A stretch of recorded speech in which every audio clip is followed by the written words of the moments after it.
presenting Orson Welles as the third man.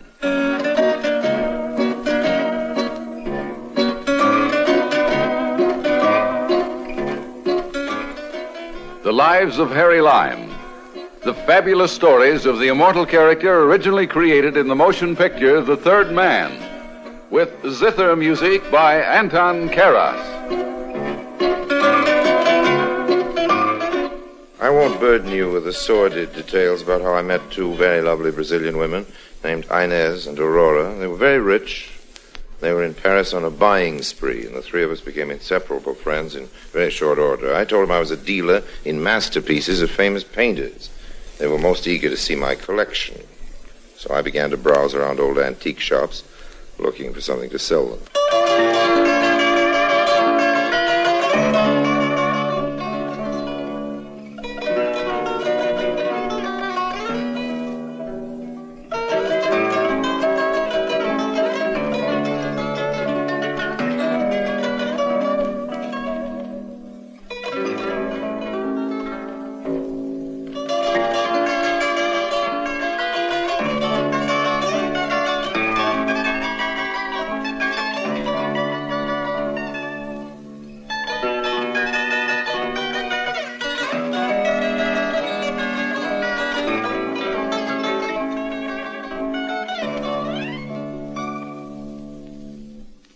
And now, Orson Welles as Harry Lime, the third man, in today's story, Art is Long and Lime is Fleeting.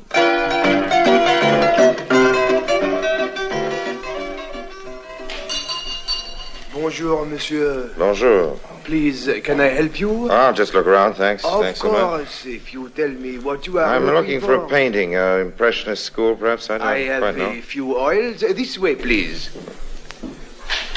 Here they are. They are very cheap. Yeah, not very good either. I have one that is a little more expensive if you would step this way. Huh? Now, this one is very good. There's a picture of a bather. And in a dark light and from a considerable distance, it might look a little like a Renoir. I looked the picture over carefully to see if it had a signature on it, but luckily enough, there wasn't any inscription. A charming painting. Who painted it? It is hard to say. Looks just a little bit like a Renoir, doesn't Well, it? Yes. How much is it? 10,000 francs. I'm sorry, old man. That's Aubrey. It is a very fine painting, and as you say, it looks a little bit like a Here's what I'll do. Renoir. I'll give you another 1,000 francs, and you put the picture in the heavy old gold frame there hanging on the wall. Oh, no, monsieur. That frame cost much more than the picture. Okay. 12,000 francs. No more bargaining. Is the deal? All right. I'll wait for it now. I know you will appreciate it. I expect someone else to appreciate it far more than I.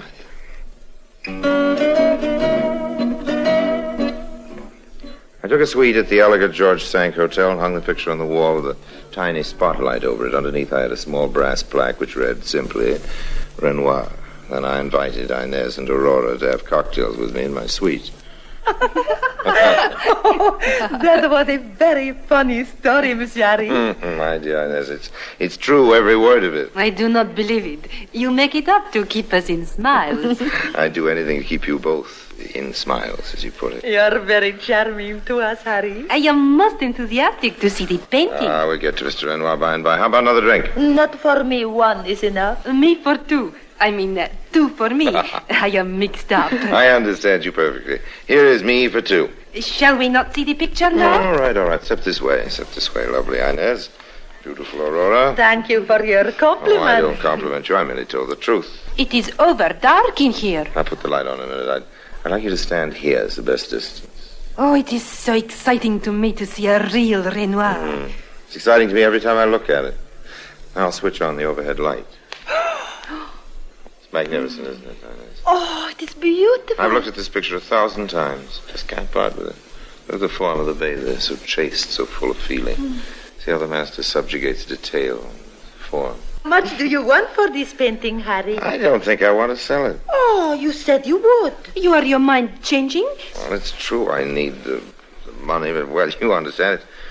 It's the one beautiful thing in my life. But you are a dealer. You must not go backwards on your word. Let me think about it. There's no hurry, after all. But we must have Let's have lunch tomorrow. We'll decide then, If you do decide, how much do you want for it? I'd never sell it under 4 million francs. 4 million? Too much money for you and too hard for me to part with it, so we'll just remain friends, shall we? I do not care how much money. I must buy it. We'll meet tomorrow at the usual place for lunch and talk it over. In the meantime, you think about it, and I'll think about it. All right, Harry. 1:30 tomorrow. Good. I'll be there.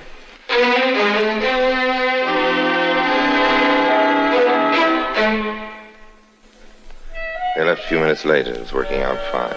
They were on the hook. All I had to do was to carefully reel them in. Then came a knock on the door. Yes? Hello, Harry. Paul Bazin.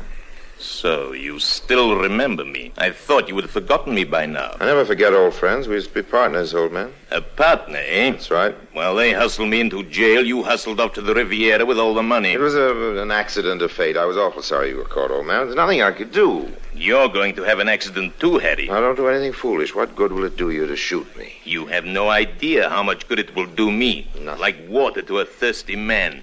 I've been waiting for 2 years in a Luxembourg prison for this. Listen, old man, they guillotine people here in France for committing murder. If they catch them. Look, if you put the gun down, I'll tell you about a little deal that's coming off tomorrow. I'll cut you in on it. I'm not interested. Your share will be 2 million francs in cold cash. That's right. 2 million. 2 million. Put the gun down. I'll tell you about it. You'll talk better this way. Talk fast. Maybe I'll be interested. See those 2 women coming out of my suite? I saw Well, them. they think this is a Renoir hanging on the wall. See over there? They're going to give me 4 million francs for it. And you are going to give me half out of sheer generosity? No, not out of generosity. You can help me. Besides, you have some money coming to you. I'm going to get it, too. A very rich Brazilian, ladies. And tomorrow at lunch, we're going to clinch the deal. I want you to be a friend of mine, you know, an art dealer. I don't know anything about paintings. Doesn't matter. Neither do they. Is it a deal? How do I know you're telling me the truth? Well, I'm afraid you'll just have to take my word, old man. I don't know how to prove it to you. Till tomorrow at noon. I'll phone the women. They're not at their hotel yet. I'll wait. I'll be asking for 3 million out of the 4. Very good idea. How about a drink, Paul? No. Well, I hate to drink alone. However, I shall have myself a small one.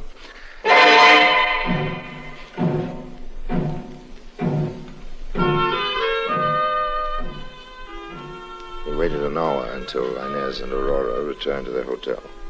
Paul was satisfied that I told him the truth, and he finally left me. Until lunch tomorrow. I began to think of a plan to get rid of this fellow. I can't stand people who hold grudges for years. It's a sign of immaturity. We met at lunch as scheduled. Mr. Bazin, what is your opinion of Impressionist painting? How does it compare with the modern? Well, I think it's very different. Mr. Bazin does not particularly like modern art. He hates to talk about it, as a matter of fact. He's against any form of art that isn't immediately comprehensible to everyone. That's Yes, his I point of feel view. very strong about it. Me also. Abstracts are to me crazy paintings. Yes, I think so, How too. about another cup of coffee? No, thank you. Let us talk about the Renoir. Ah, yes. By the way, when are you 2 lovely women leaving Paris? Yet we do not know. Maybe 2 weeks, maybe a month. Oh, it's hard to leave this city. Chance everybody. We have decided to pay you 4 million francs. Oh, did you?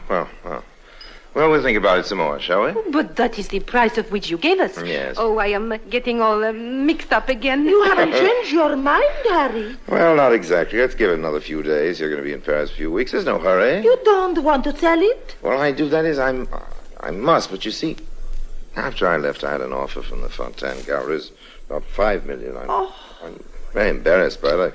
I don't like this kind of business. But you said yes to 4 million I yesterday. didn't make a promise. I said I might sell it for 4. You must understand, I'm a businessman. I must sell it to the highest bidder, after all. Why don't you forget the Renoir? I'll be glad to show you other paintings. Very fine, famous artists for much less money. We will give you the request you ask. Well, it's worth much more, I assure you. How do you feel about it, Inez? We will buy it for 5. If you can afford it, I think you're making a wise investment. I'll write a check for you right now. Give me the checkbook, Aurora. If you don't mind, I'd rather have it in cash. Why? Well, I have some very urgent bills to pay. It'd take a week or so to clear through the bank.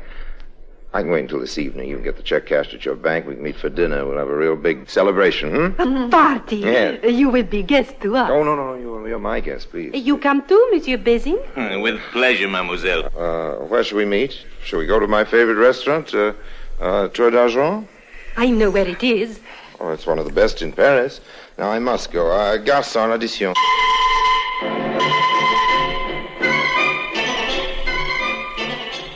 I was quite pleased with the way things were going. My only regret would be that I would have to leave Paris. Have to leave Aurora. Get rather too fond of Aurora. She was my type, beautiful, not too encumbered with brains, but she had lots of spirit and exuberance. And as they say in France, as a fair, so as a fair.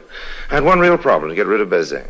But he stuck close to me, like a tree to the earth. I'm going back to the hotel with you. Okay, if you want, old man. I won't. Might be better if you went home and packed. We're going to have to leave Paris in a hurry. I'm staying with you until after dinner. You're a very suspicious fellow, Paul. I trust you as far as I can move the Eiffel You Tower. don't have to trust me. We're all meeting for dinner at Tour d'Argent. The restaurant can't run away, can it? But if you double-cross It's me... impossible, Paul. All you have to do is show up at the restaurant. Well, Pack all your stuff and pick me up at the hotel. We'll go down together, all right. But if Okay. you try to do any tricks, Harry, I'll Oh. swear I'll hunt you down and I'll kill you. Now, I mean Paul. it. I know you're a very sincere fellow. Meet me at 5 o'clock in my suite.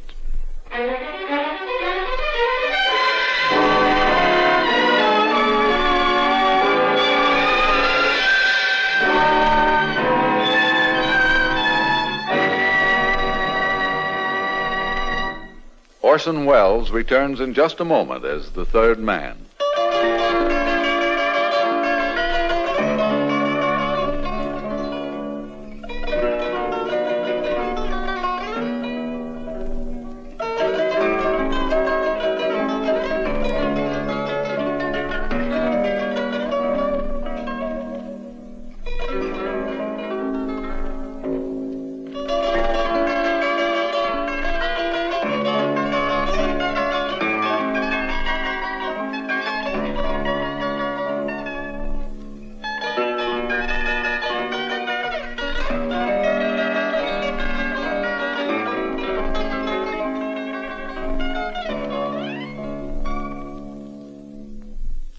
Now, Orson Welles, as the third man, continues with today's story, Art is Long and Lime is Fleeting.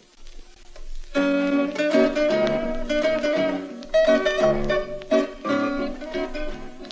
had to work fast now that I was rid of Bazin. I hurried to my hotel and began to pack my clothes, and I telephoned my 2 Brazilian customers. Hello? This is Harry. Oh, Harry. You have your mind not changed. No. I just learned that the Tour d'Argent is closed tonight.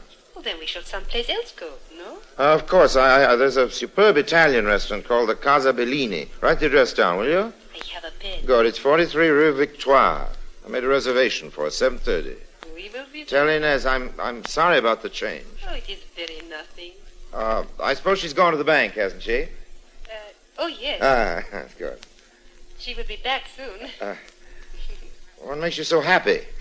Inez says I have for you much liking. And is it true? Yes, Harry.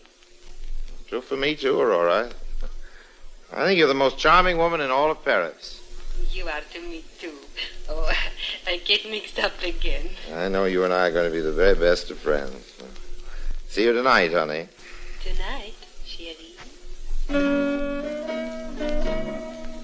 I packed quietly, wrapped up the painting, and got ready to leave. The sooner I left my suite, the better. I had a hunch that Bazin would change his mind, come early. Yes? Hello, Paul. You are about to leave?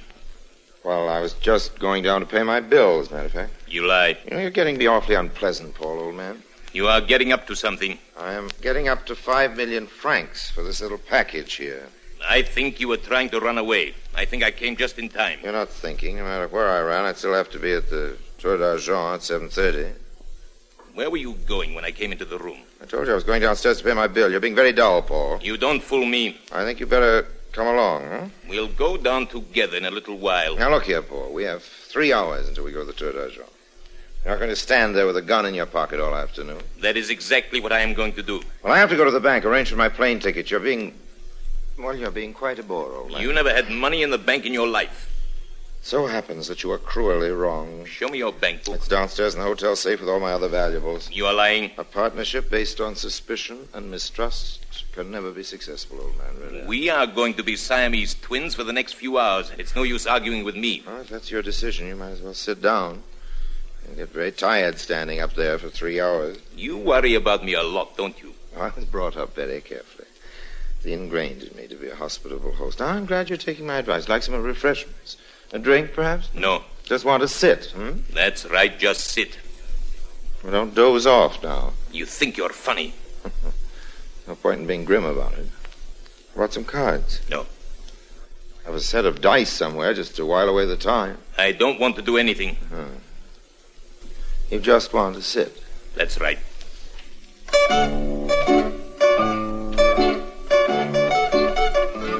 I couldn't catch him off guard. He sat in the chair and kept his beady eyes on me. I don't mind people staring at me, but Bazin had a gun, and he discovered my defection. He would become peeved, I thought, and that gun might go off. He just sat there for a long time, and then even he became bored of just sitting, tilted his chair against the wall, rocking himself back and forth, the pressure of his toes against the floor. A sudden kick on the back legs of the chair when he was tilted would certainly give me an advantage. As he fell backwards, I hurled myself at him, pinioning his arms. He managed to get the gun out of his pocket, but I rolled the chair over his arm, and he let go of the gun. I seized the gun and placed it against the back of his head with a good deal of force. The fight was over in less than a minute. He lay there quietly. I figured he'd be out for an hour at least. Yes. Mr. Bazin was out of the picture. Forgive us for being late, Harry. Oh, please. It was the fault of me. I took too much time to seem beautiful. You don't seem beautiful. You are, both of you. Monsieur Bazin, he's not coming. He won't be here. He wanted to come very much, but he was suddenly taken ill. Oh, that's too bad. Yes, he'll be all right, I think. I am much hungry. You make this election for us. We do not know the French word. Oh, I'd be delighted. Perhaps we better settle our business first, though. Business before pleasure, you know. Oh, let's eat first. There's no hurry. We have all the night. Didn't like this. They didn't seem to be so eager for the painting as they were at lunch. Maybe they were only hungry. Maybe. I didn't like their attitude at all. How do you like your pêche melba, Aurora? It is superbly. It will make me fat, and then you will not like me anymore. It'll make you fat, and I will adore you even more, darling. We must thank you for a very fine dinner. The best we eat in Paris. I'm very pleased that you're pleased. And now that we've eaten, shall we finish our business? You know, the Renoir is all wrapped up. Oh, Harry, we haven't had our brandy yet. But we can negotiate while we wait for the brandy, All you Americanos so impatient. I Americaners like very much. Impatience in men is very nice. It's a custom in our country to get our business over with first. Very droll in that respect. Then we can all relax and enjoy ourselves, shall we? Oh, Harry, you do not say a word all evening about my frock, which I wear for you especially. It's a beautiful dress, perfectly beautiful. I must say that if you've changed your mind about the painting, it's perfectly all right. You don't have to be embarrassed. Oh, no, Harry, we have not changed our mind. Good. Let's have the brandy and then we settle the business. Okay. Garçon? There was definitely something wrong. They were obviously stalling. But stalling for what? I was getting very uneasy. The waiter brought the cognac, and they sipped it a drop at a time. For 15 minutes, they dawdled over it. I decided not to wait any longer. I forced the issue. Tell us something about yourself, Harry. About America, I mean, when you lived Really, there. there's nothing much to tell. I grew up like any average American boy. I got interested in art, but I learned soon enough that I'd never be a good painter. You were an artist? Well, not much of one. Now, if you'll forgive me for bringing this up again, I will give you the painting in exchange for 5 million francs. I'm afraid that we'll have to do it now or not at all. But, Harry... I mean it, Inez. Right. We'll all feel better once it's done. Well, here's the money. You can count it. Oh, I trust you. Oh, please, I won't even open the envelope. And here's your Renoir. I hope you'll enjoy it as I have. We will. Mademoiselle, oh, I am sorry. I am late. I just couldn't get away. Oh, Monsieur Bordet, this is Harry Lime. Now, how do you do? I am pleased to meet you. Monsieur Bordet is an expert on Renoir's painting. He's from the Louvre Museum. Oh, the Louvre. Now, if you'll just excuse me for Just a minute. Monsieur Lime. I have got to leave. I'll just take a quick look. Oh, Please sit down. I'll unwrap it. I began to figure the distance to the door. Looked like this might be one of the times to run and fight another day. Monsieur Bordet motioned the gendarme who had evidently accompanied him to come into the room, close the door. Well, I took care of that. I just have to bluff it out. The expert slowly unrolled the picture, held it this way and that. How much did you agree to pay this man, mademoiselle? 5 million francs, monsieur. Is it too much? Too much or not enough? I don't like your tone. Just what do you mean by that, sir? The light in here is too dim for me to make a definite opinion, but it could be a Renoir. There is a painting of his with this same general composition. The figure is not bad. The colors like his. You think it is a real Renoir? I was sure it was all right. I would like to take it with me and examine it more thoroughly. But I can say this. If it is a Renoir, it is worth 20 million francs. 20 million! Qu'est-ce qui arrive, hein? Que voulez-vous, monsieur? De quoi s'agit-il, hein? You are not going to arrest anybody. Keep your hands high. Here, better do as he says. He looks dangerous. So the picture's worth 20 million, eh? I'll take it with me. Just a minute. Now stay as you are or you'll get a bullet. And don't follow me.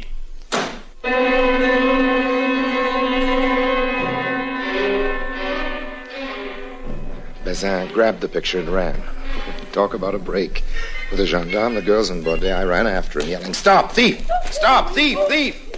All the time blessing myself for not having tied him as securely as I thought I had. All I had to do was to follow him away and then get lost. As I tore along in his wake, I noticed a couple of street Arabs huddled around a small fire. They scattered in panic. I sprinted, tackled. He hit the sidewalk. The picture flew out of his hand. I shoved it into the fire. "I've caught you, you rogue. Now I'll teach you to steal, thief." Let me go. No, monsieur, no. Do not attack him. We will take care of him. It is not wise to beat a police officer at Paris. I'll kill you for this slime. I'm afraid all you'll do for a while is a nice stretch in the Bastille, my friend. Take him away. Come along, mon petit. I think we walk to the station. I have a few suggestions to make to you on the way. My wonderful Goodbye, Harry. old man. You were the bandit captured. Yes. You are so brave, so You are wonderful. not hurt. You are all right. A wonderful action, Monsieur Lime. An heroic deed. But where is the The picture? picture, it must be right here. It flew out of his hand when I tackled him. The picture, it is burning. It will be destroyed. Get it, Harry, it is burning. I'll get it. Ouch. I'm afraid it's completely gone. Of course, I made sure the picture was burned. I managed to grab a corner of it, but I had to drop it back into the flames. What a pity. The girls in Bordet were very concerned over my hand, but what's a few burns compared to a term in the local hoosegow and 5 million francs, not to mention getting rid of Bazin. Bordet and I saw the girls home, and then after making a date for the next evening with Aurora, I offered to drop him at the Louvre, where he still had to make his report. There is only one thing remaining to say, Monsieur Lime. Yes? What is that? I would not want you to think that I am such a bad expert that I really had any doubts about the picture. You mean that it was an original? No, I mean that it was not. Oh, I see. Well, how much do you want, Bordet? Nothing. Nothing? I don't get it. Monsieur Lime, if I had everyone arrested who tries to sell a fake picture, the prisons of Paris would be full. I wanted only to give you a chance to get away without embarrassment. I hope this will be a lesson to you, and that you won't try it again. Monsieur Bordet, I can't tell you how much I appreciate your courtesy. You're a wonderful fellow. And I must tell you, I want you to know what an inspiration people like you are to people like me.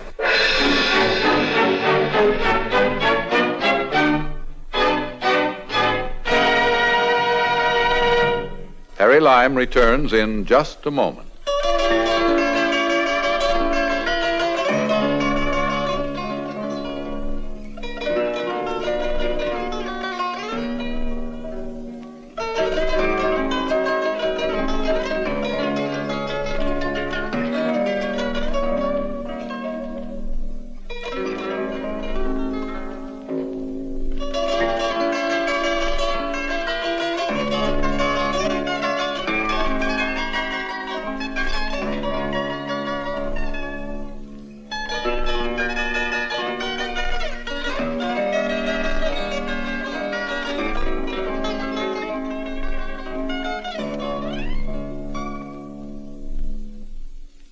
now, Harry Lime. Let's face it, friends, the world is very generously populated with mugs. Millions and millions of mugs just waiting like the proverbial sheep for the proverbial fleecing. In fact, if they weren't shorn from time to time, they wouldn't be comfortable. It always makes me laugh to read that one of the mugs was an innocent victim of a confidence game. Now, just how innocent, I ask you? If you want a path beaten to your door, don't waste your energy inventing a better mousetrap. No, just hang a sign out, scarce items at prices you want to pay. However, till we meet again, look after yourselves. And remember, if you don't, no one else will.